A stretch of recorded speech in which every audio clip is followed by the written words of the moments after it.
Let's start at the very beginning. Greetings. They might seem simple, but they set the tone for any conversation. You walk into the office and see a coworker.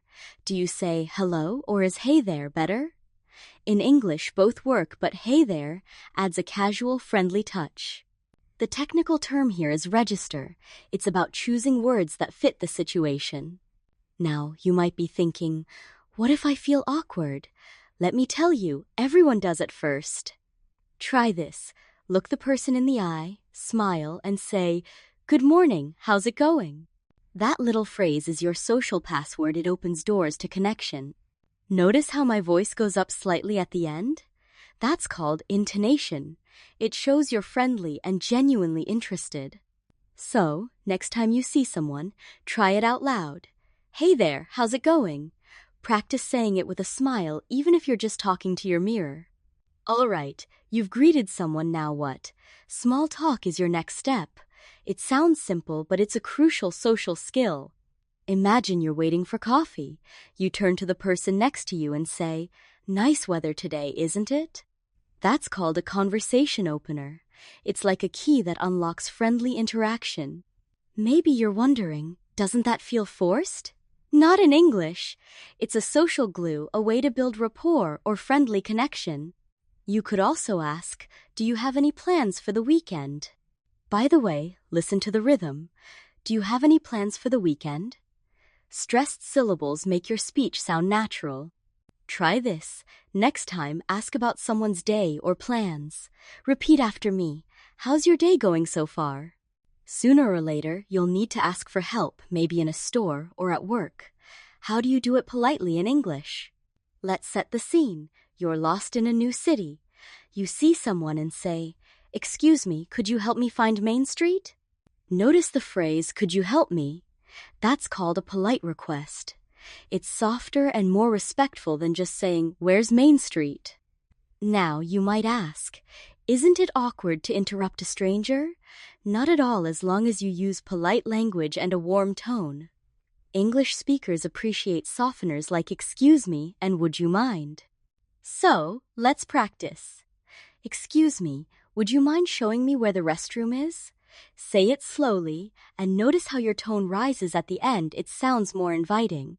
Let's talk about responding, because conversations go both ways. Imagine someone helps you out. What do you say? A simple, "Thank you so much, I really appreciate it," is perfect. The technical term here is acknowledgement. It shows you value the other person's effort. But what if you didn't understand? Just say, "Sorry, could you say that again?" Or, "I'm not sure I got that. Can you repeat?" Now you might be thinking, what if I sound rude? Not if you use a gentle tone and polite phrases. The word follow-up means asking for more information, like, "Would you mind explaining that a bit more?" Let's practice together. "Thank you, that makes sense." Or, "Sorry, I didn't catch that. Could you repeat it, please?" All good things must end, even great conversations. But how do you exit without sounding abrupt? Try something like, "I should get going, but it was great chatting with you." That's what we call a graceful exit. It closes the conversation while keeping the door open for next time. Maybe you're wondering, do I need to give a reason? Not always. Phrases like, "I'll catch up with you later," or "Let's talk again soon," sound warm and friendly. The technical terms here are leave-taking and positive closure. They help avoid awkward silences. Practice this. "I've got to run, but it was nice seeing you. Have a great day." Let's dive into the music of English pronunciation. If you want to sound natural, focus on rhythm and intonation. Think of English speech as a song. Stressed words stand out, while smaller words blend together. That's called sentence stress. For example, "Could you help me?" The stress lands on help, not could. Now you might ask, how do I practice this? Try shadowing listen to a native speaker, then repeat exactly, copying their ups and downs. That's a technique called shadowing, and it works wonders. So, let's try together. "How's it going?" Say it with me, matching my rhythm and melody. Phrasal verbs are everywhere in English. If you want to sound fluent, you've got to use them. For example, check in means to report your presence like, I'll check in with my boss, or run into, which means to meet by chance. I ran into Sarah at the store. Now, you might be thinking, aren't these confusing? Yes, but practice makes perfect. Remember, each one has its own meaning like a secret code for fluent speakers. Here's a tip. Start a phrasal verb diary. Write down new ones you hear and use them in your own sentences. Let's practice. Let me check in with you tomorrow. Or, I ran into an old friend yesterday. Try saying both out loud right now. Strong conversations flow smoothly. One secret? Connectors those little words that link ideas together. For example, so by the way, helps you switch topics gently. Or, that reminds me, signals you have a related thought. Maybe you're wondering, isn't it awkward to change the topic? Not if you use connectors. They act like bridges in your conversation. The technical term here is discourse markers. They help organize your ideas and show you're an active participant. Let's try. So, by the way, did you hear about the new café? Practice using connectors in your next chat. Tone is everything. The words you choose matter, but how you say them makes all the difference. Imagine someone says, "Can you help me?" in a flat voice. Now try, "Can you help me?" with a smile and energy. Which feels better?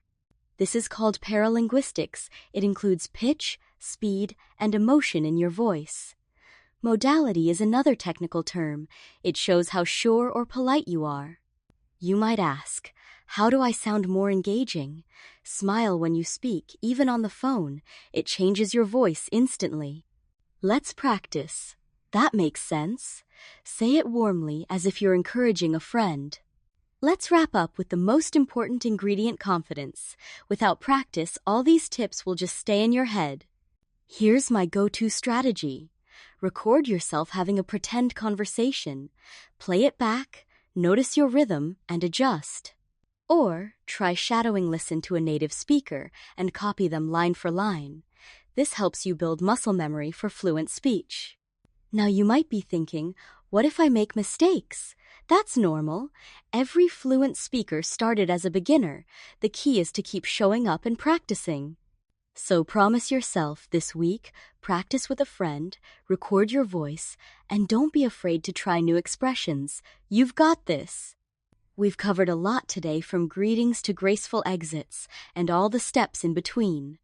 Remember, fluency isn't magic, it's a skill you build conversation by conversation. If you found these tips helpful, practice out loud, try them in real life, and notice how much more confident you feel. Don't forget to subscribe to Talk Crafted English for more real-world English guidance, and share this episode with a friend who's also on the journey. Thanks for listening to Talk Crafted English. I'm Olivia. See you next time, and happy practicing!